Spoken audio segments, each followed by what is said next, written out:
Alright guys, welcome back to another video here. This is Zia, Z-Y-U-H, artist, musician, wannabe actor here, and I'm back at it again with another video here.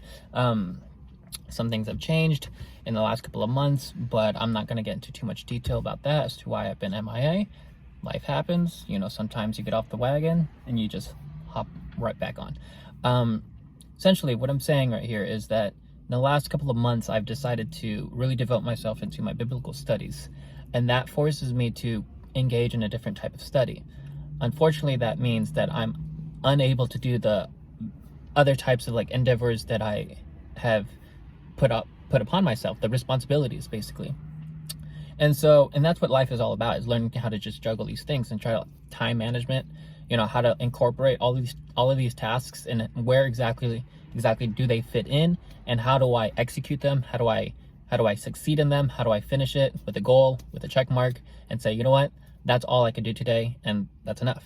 So basically, without going into too much detail about what's been happening, is that basically I'm looking for full-time work, and that'll instill a better financial, you know, benefit for me. And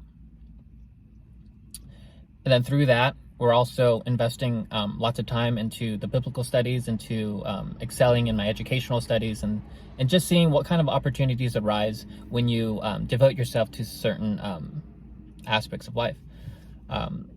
Different subjects, you know, really leaning in on a subject and really devoting yourself into that subject and trying to excel in it, as opposed to just bouncing around saying, oh, I want to do this, lost interest, going to try something new, lost interest, going to try something new. It is common that the millennials, ages 20 to 30 to 40 now, have been in that predicament of having too many options, and then inevitably being 30, 35, like me, with nothing to really show. But again, there are a lot of other factors to consider. You know, there's the economy, there's the upbringing, there's the situation. Everybody's situation is different. But but what I'm saying is that we need to be aware of our situation. We need to be looking up and seeing what is our surrounding, what are our opportunities. And fortunately and unfortunately, the parents know more than the child, right? And so they instill these, you know, options for the child. They know the area, so then they instill that kind of way of thinking to the child. Sometimes the parent doesn't provide that, so the child is lost. The child has to figure it out on their own. They have to turn left, they have to turn right, they have to mess up, they have to make mistakes, and they have to learn how to grow up. Whether the parent is inside the home or outside of the home, whether the parent is a loving parent, you know, with a compassionate heart, you know, a parent that just wants to see the best out of their child. But sometimes the parent is MIA. You know, they're there physically, but they're not there emotionally. They might be there financially, but again, they're not there in a compassionate way. They're not there to communicate with the child. They're not there to incorporate any aspect of their life, you know, towards their child, other than keeping them alive, right? And hoping that they stay alive. But again, in this type of living, this fast, pleasurable living, we really have to consider what are our options, what is at our disposal. What can we make use of, and what can we throw away? What can we ignore, and what can we invest our time in? And when you look at your surrounding areas, when you look at the place that you live in, you start to realize who has the potential within them, who has the opportunity, and who's left out to kind of pick up the pieces, or who's on the other side of the fence kind of peering in and saying, why not me? Why am I not there? That's comparison. We really want to, you know, revert back and say everybody is sometimes handed things, and you may seem like it's unfair because maybe you had to work harder just to get that same thing. Again, we really just want to focus on ourselves and not worry about the people around us. And when you're at the ripe age of 10, 15, 20, you can't help but compare yourself to your classmates. You can't help but compare yourself to your neighbors. and saying, well, again, why not me? Why don't I have that? So not the majority, but quite a few of us just decide to give up. And unfortunately, that, you know, that raises crime and violence, and that raises just other types of modes of living, a different approach to living. And again, there's no right way to approach education. There's no honest right way to approach some kind of success that you envision in your life. You will run into hiccups, you will run into mishaps, you will run into miscommunications, you will run into, and the law enforcement at times, you will run into these organizations or institutions that are bigger than you, that are bigger than the individual, because of a choice that you made in the past. Then now you have to come to terms with it.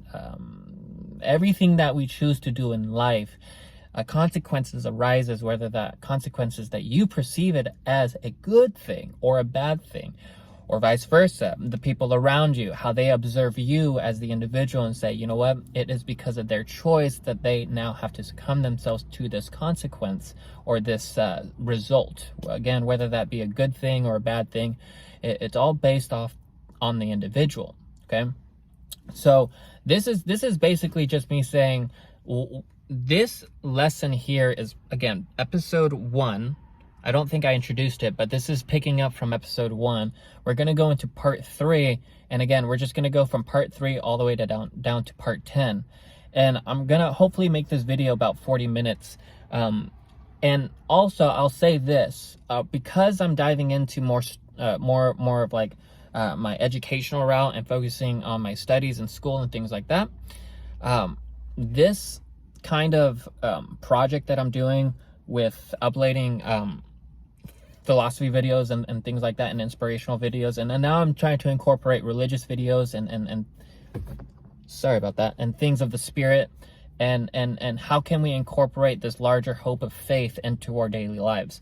And so again, what I'm trying to do is not only help myself, not only is this therapeutic for myself in the way that I conceptualize it, in the way that I write it, read it, write it, understand it, you know, think it, ponder it, give me a week or two, and then do my notes, and then how does it benefit me, and did I apply these lessons into my life, and what was the end result? Is there a difference? Do I see a change in my life?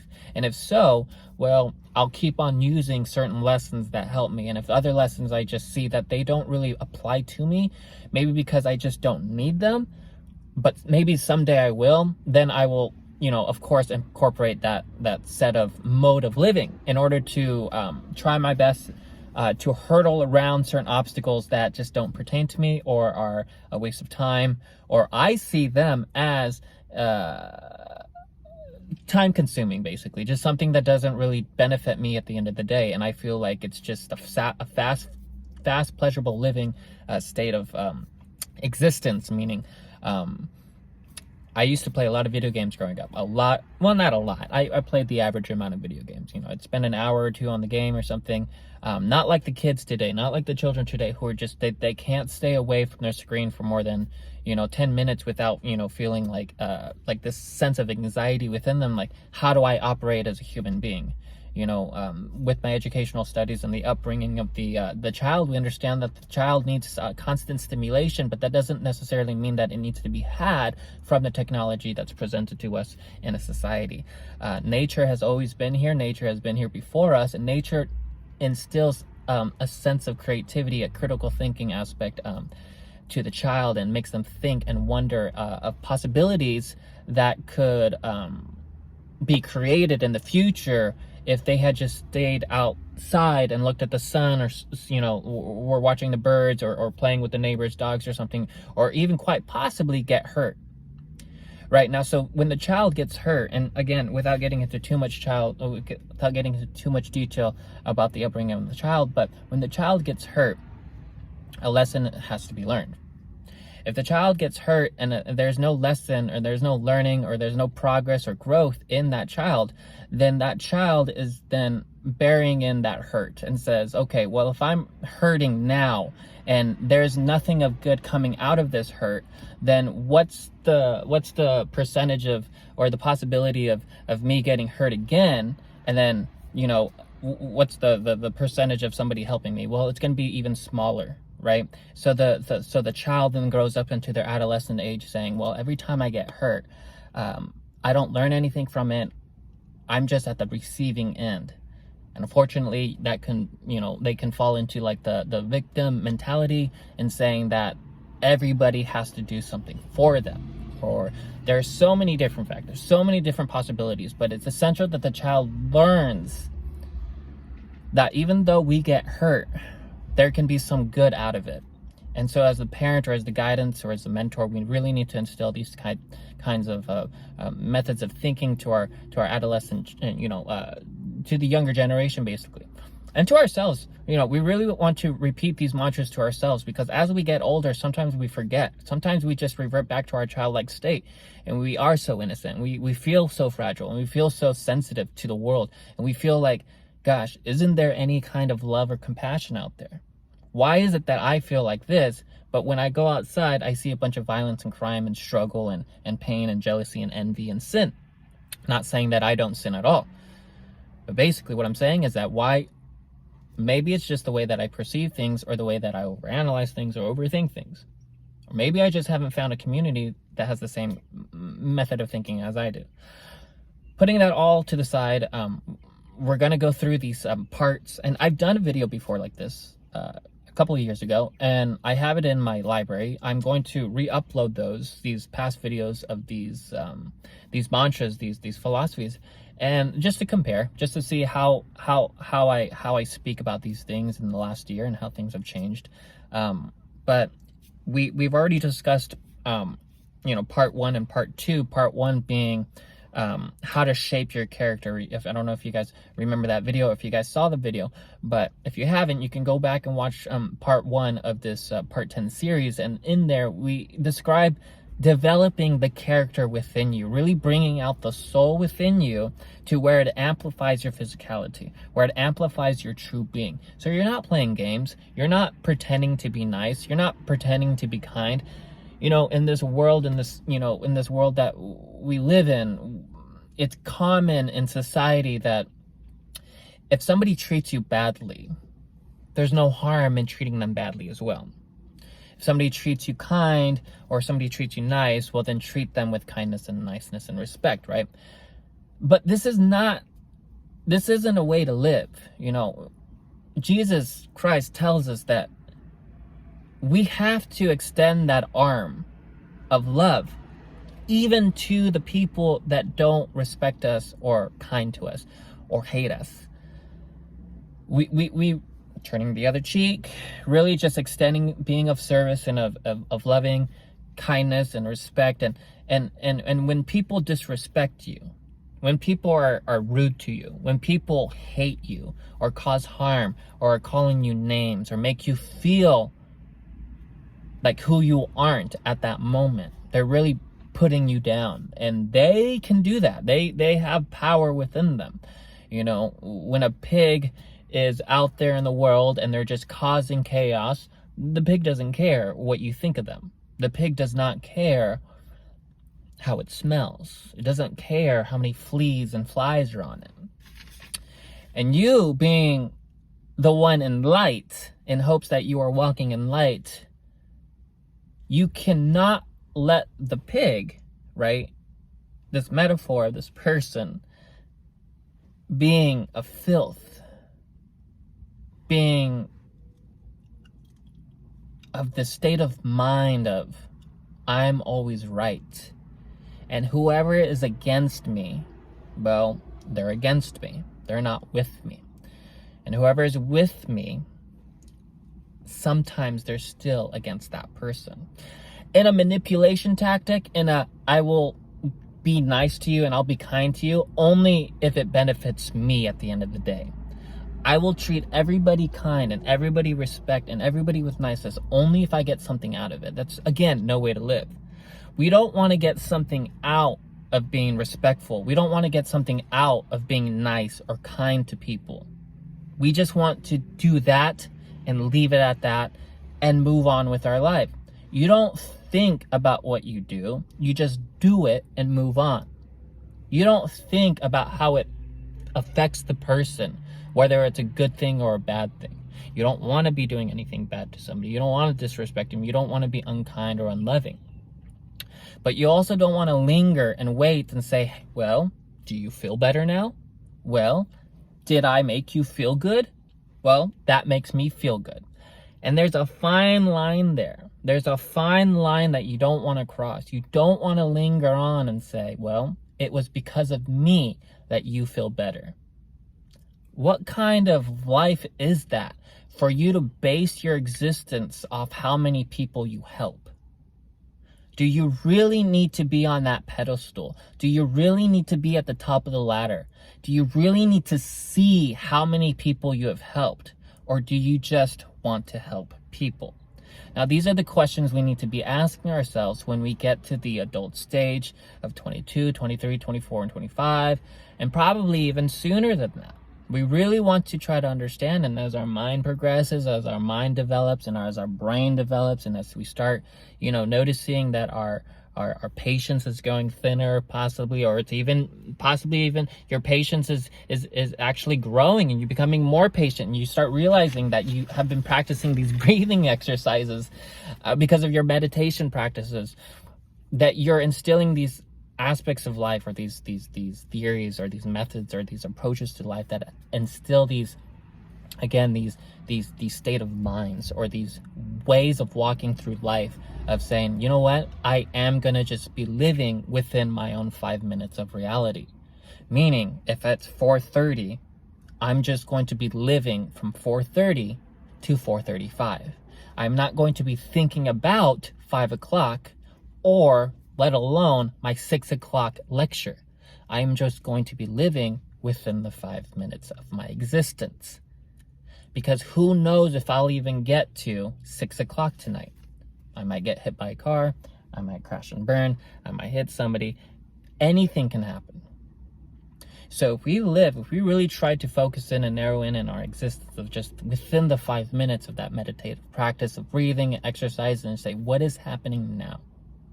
What's happening in my world, and is it benefiting me? Great.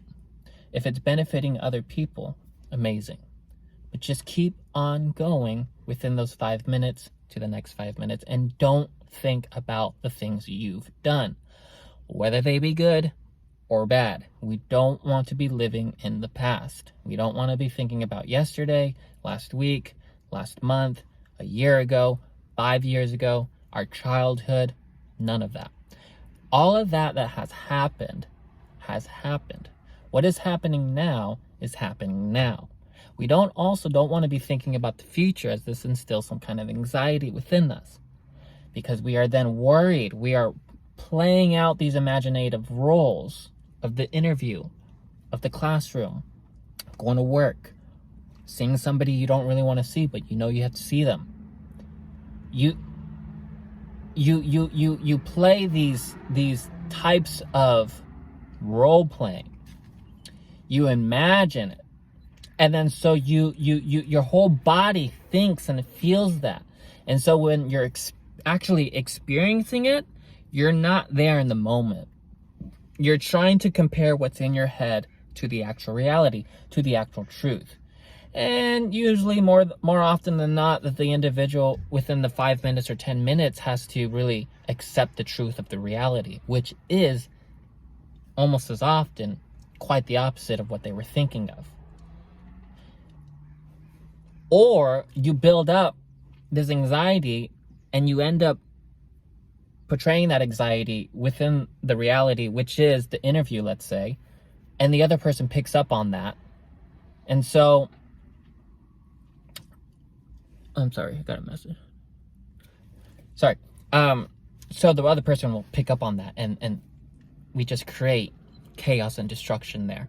So we're going to try our best to go through all parts here, part 3 to 10, not as quickly as possible, but within the next 20 minutes here. Okay, so part 3 here says, focus only on what you have control over and ignore the rest. So this is exactly what I was talking about, basically, is try to just focus in on what you're doing and try not to worry so much about the things that are around you, the distractions in life. Really try to put up those horse blinders, if you will.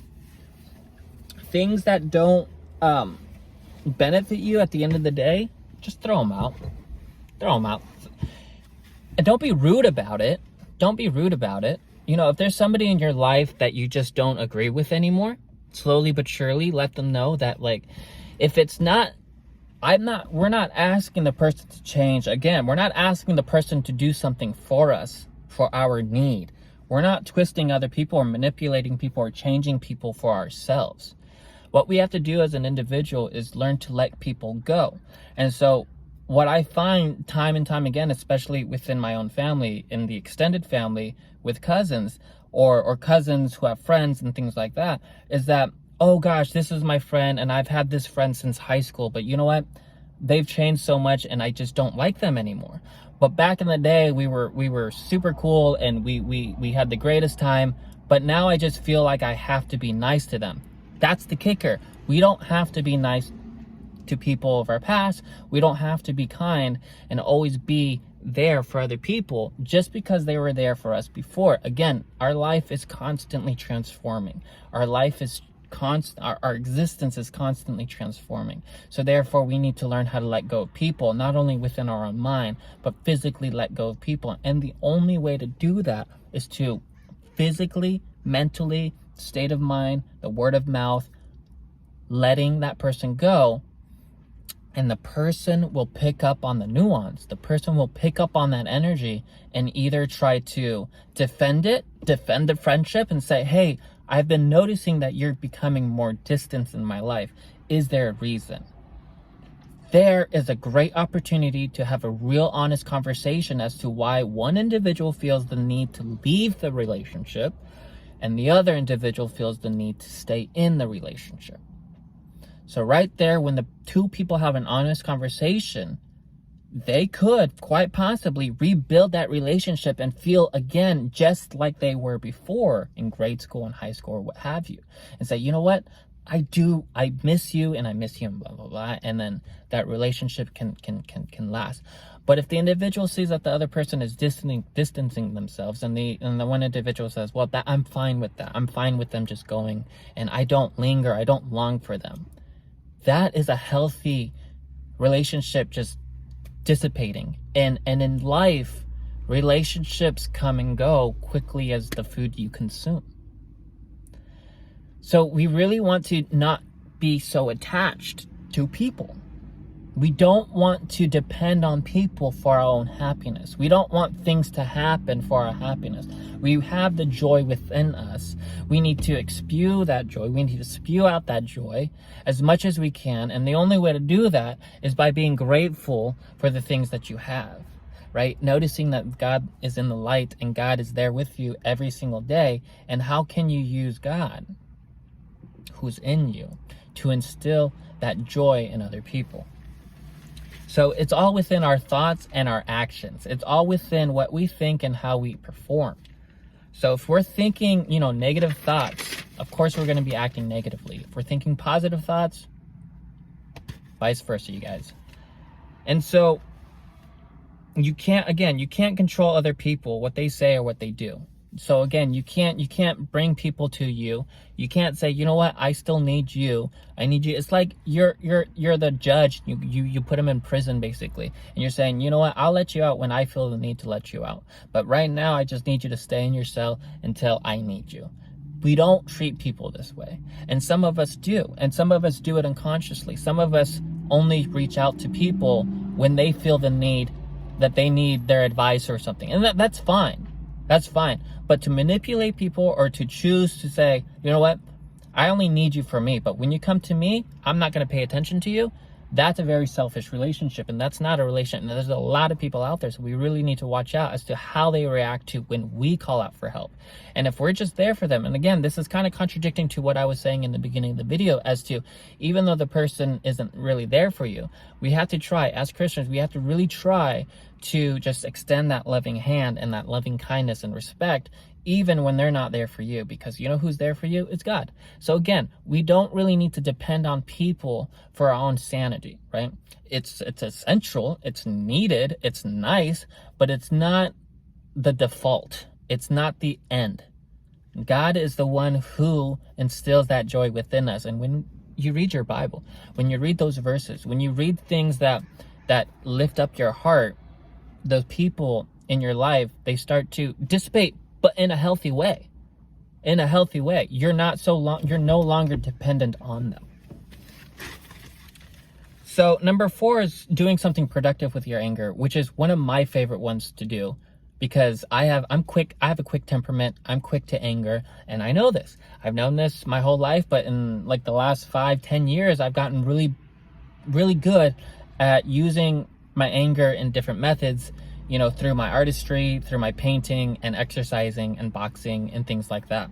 And so we really want to try to find something creative where we can where we have that anger and we don't lash out on people, but we hold on to that anger until we're able to let it go in a healthy environment. So that's number 4. Other ones are like journaling or, practicing creative pursuits. Anger is in all of us. We all get angry, but we can't let anger, turn to hate, turn to evil. Sometimes turns into something very ugly and you regret it. And there's been many times where I've gotten angry and I've lashed out on people and said things to people, and the next day I'm like, who are you? That's not you. If anything, that's 5% of what you are or who you are, but that's not your entirety, but you are making it your entirety. So we really need to be aware of these channels and how we have the potential to switch them off. We have the potential to realize our anger and say, this isn't who I am all the time. It's who I am now. But in order for me to get better or to look at life differently, I really need to just hash this out and wrestle with anger. Wrestle with God, essentially. Wrestle with the struggle in your life. Acknowledge it, face it, and don't fear it. Realize that you are weak, that you aren't able without God, right? You're not able to overcome this without God. And God will give you those answers if you acknowledge him in your anger. And so when we think negatively, this is number 5, when we think negatively, we then have negative emotions. And I like to say vice versa. When we have negative emotions, right, when we seep into that negative emotive state, then we stay in that negative thinking mode, and that's not good at all. So your ability to control your thoughts, treat it with respect. Every thought that comes into your head, usually, and I like to believe this, is that it's you having a conversation with God. Sometimes we say, oh, I have like one voice, which is my voice, and then sometimes I get a reply to it. But is that me replying to it, or is that somebody else replying to it? And then sometimes people have explained to me that they have a third or a fourth voice. But is it just their own imagination implementing different characters upon your own singularity voice? Sometimes we don't ask for our thoughts, and sometimes our thoughts just come in and you go, I didn't want to think about that, but I'm thinking about that. Where does that come from, right? So our thoughts are very precious to us, and we really have to be aware of our emotions as well as our thinking patterns. And are we aware of them, or are we letting our thoughts control us? Or are we in control of our thoughts? These are questions that as an individual in their adult life will only benefit them in the end. As we become more intuitive, we start to realize our physicality is, we are able to control our physicality through our innate feelings and thoughts and emotions. We then operate a different way. Our modes of thinking influence our mannerisms, essentially, is what I'm saying. So a classic example is you have two individuals going to a party, and one person is feeling, anxious, and they have anxiety, and they're thinking about the future. And so when they get to the party, they aren't the best person to be around with, because again, they're basically a Debbie Downer. In opposition to that, you have another person. Let's call that person Jill. You have Jack, who's super optimistic and just not even really thinking about the party, but is just a happy-go-lucky guy. And he just waltz into the party, and he's not even thinking about the party. He's just going within the party. He's just at the party, and he's just being himself. Now, people are going to want to be around that. People are going to want to be around that person because they are the life of the party. They are within their element. And they're going to take that energy even outside of the party because the party didn't instill that energy. That energy within them just became what the party unfolded to be, right? Maybe the party was that Debbie Downer, but as soon as Jack came in, the party started to liven up a bit. Now, see, this mantra, this way of thinking is not just for parties, of course, but it's the way that we approach our education, our schooling, our families, institutions, organizations. It's the way that we think that influences our reality, that changes our reality. Number 7's super common, and it should be, innate to you guys, which is be insanely grateful for what you have. Again, when we were talking about the child who's comparing themselves to everything and to their classmates and saying, well, why don't I have that? We can't be thinking that way. What is it that you have that other people don't have? And you should be grateful for that. A lot of people are in different areas of life, and so they are handed different things. Opportunities aren't given to some people and opportunities are given to some people, and so we have to become aware. Again, it's that realization of being in the now, being in the present moment, and understanding what you have, who you are, and what is your ability, your truth, your talent, your skill, and what can I do with this to not only honor God, but be of service to other people within my own community. Number 8 being tolerance is not judging, right? So when you're tolerant of people, when you accept things as they are, when you find yourself in a bus or a noisy movie theater, or when you find yourself, not just a bus, but a crying baby on the bus, or you find yourself in a very noisy restaurant, or you find yourself in a park where there's a very aggressive dog. There are things in life that you just don't want to be around. And so you want to judge them, you want to pick at them, you want to criticize them, you want to analyze them, you want to observe them, you want to say, this isn't falling in line with my existence. Well, that's too bad, so sad, right? There are babies in our world. There are aggressive dogs in our world. There are noisy movie theaters in the world. There are things in this world that don't really, align with our existence or our sanity, basically, or making us feel like it's because of that that's making me feel this way. Instead, we need to learn how to just accept things as they are, learn to ignore them, and just tolerate things. As we do this, we not only create that boundary, that healthy boundary, and saying, well, that's just going over my head.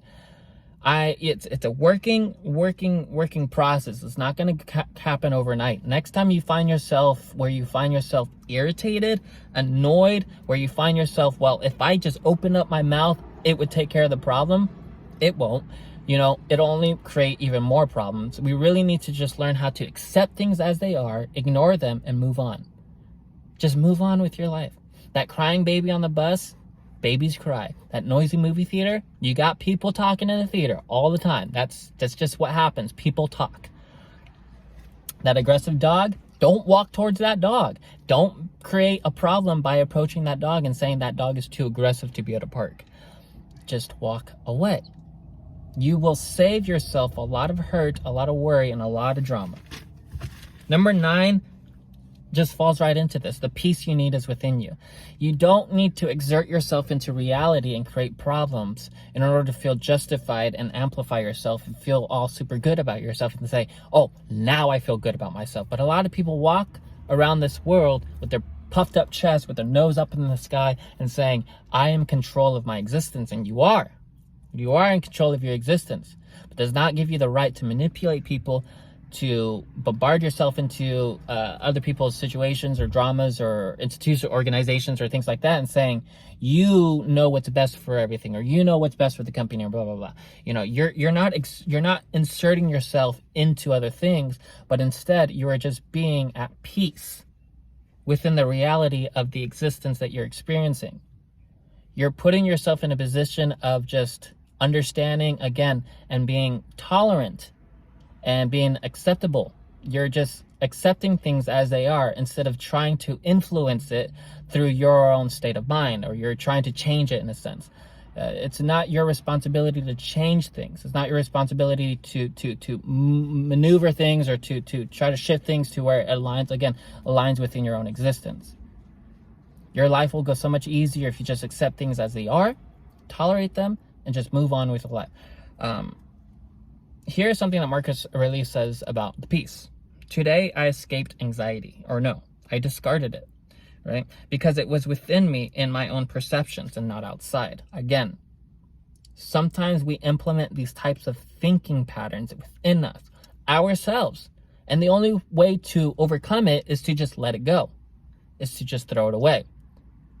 But the more we fickle on it, the more we are fixated on it, the more we're trickled in and tied down to it, the more it amplifies and influences our existence, not only in that moment of time, but in every situation in life do we find ourselves going back into that anxiety, depressive state and saying, it's because of my being that I feel this way. Yes, it is because of your being. It's because of your own state of mind. Realize it. Become aware of it. Now throw it away and be happy. Don't linger on that depressive state of mind. Go out in nature. Go out and do something different with your life. If you're depressed and you're in bed, I'll say it out loud right here on the medium. I was diagnosed majorly depressed when I was in my early 20s. And I've noticed the more I've dove into my Bible, the more I dived into nature, the more I started being part of my community and being with humans and society and things like that.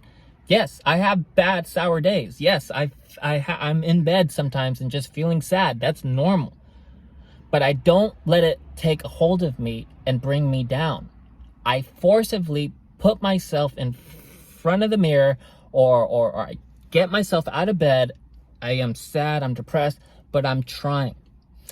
And usually that fogginess disappears in the day. Sometimes it comes back, but you really have to try. You really, really have to try. And the more we complain about our life, the more we're playing the victim, or we say we have anxiety, or we play the naming game. I have this, I have that, I have this. You're just putting yourself in a deeper hole. And essentially what we want to do is just say we are nothing. We feel nothing. And not in a bad way, but in a good way. We are just what we are. We are who we are, and that is okay. Move on with life, and don't let other people's perceptions influence your being. Don't let what other people think about you make you operate a different way. Just operate in your natural way. Put on those horse blinders, put on those noise canceling headphones, and just go about your day. Again, that peace is in you, and there's no reason for you to make your life more dramatic than it should be. And lastly, number 10 is like the most important one of all, which is appreciating the shortness of life. Again, like what I was saying, living within the 5 minutes of your reality will bring you more peace than saying, I have to do all of these things before I die. No. Who said that? Why do you have to accomplish all of these things? Unless you want to, then have at it. Kudos to you. Really realize what you're doing in that position is you're a workaholic and you're avoiding certain aspects of your life or certain areas in your life, your family, financial status, or maybe you're in a good financial status, but your family is not in a very good emotional state or relational state, or you don't vacation, you don't know about nature, you don't know religion, you don't know a spiritual sense, but hey, you got the money, right? So appreciating the shortness of life really puts you in a position where you understand that life is short, right? That life is short, and the more you love, the more of a joyous heart and of a peaceful heart that you have, the more that you show it to other people in the short amount of time that you have here will only benefit you in the future. And this here, I'll leave it here. I truly do believe that you leave your body, your physical body, when you die, but you take your memories. And when you take your memories, you take your emotion with you. You take your, the way that you were feeling at that moment. And so you remember that. And so that's why I feel like we have our memory. That's why I feel like that is why we remember things, is because our past is dead. So when we die, that is our past, but we remember how we died. We remember our life. We remember our experiences, and we remember how we felt at the moment. Just like we are living now, our past is dead. Our childhood is dead. Our teenage years are dead. Our pre-adolescent, adult life is dead. Our pre-20-year-olds, 25-year-olds, our 28-year-olds are dead. We are 30-something right now, right? We're in our 30s, we're in our 40s, we're in our 50s. We are living now. And our past is dead, and I remember it, and I remember how I felt. but I need to learn to let it go. When I die, I truly believe that we will remember how we died and how we experienced our life, and we will take on those memories. We will take on those emotions. And so that's why we need to create those good memories while we are here physically experiencing them. When we can hug, when we can jump for joy, when we can embrace each other, when we can shout out for joy and praise God, our Lord and Savior, as opposed to being our physical body, which is dead, lifeless, and unable to move, let alone jump for joy. Right? So if you're alive watching this video, embrace your family, hug your family, kiss your family, and say you love them, because you can't do that when you're dead. All right, that's it. That's a 40-minute video for you guys. I'm going to try to do these every Monday. That is my goal. Every Monday, I'm going to try to sit down at this parking lot and give you guys another video. So that's it. ZOIUH here, artist, musician, and lover boy, I guess.